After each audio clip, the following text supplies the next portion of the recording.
रमेश म्हात्रे प्रकरण प्रचंड चर्चेत आहे। कारण आहे डॉक्टरना केलेल्या मारहाणीचं।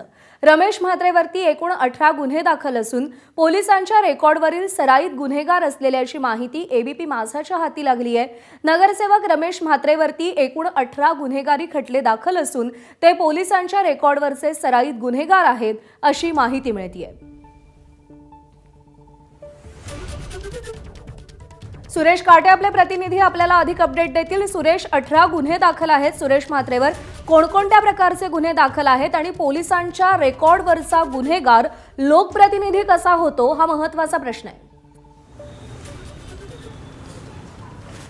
खरं पाहिलं तर प्रज्ञा, अत्यंत धक्कादायक आणि एक्सक्लुझिव्ह माहिती जी आहे ती एबीपी माझाच्या हाती लागलेली आहे।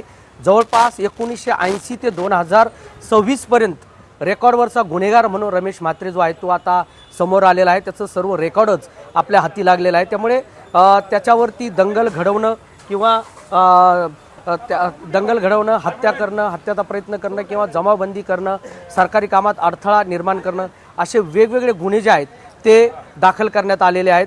खरं पाहिलं तर ही जवळपास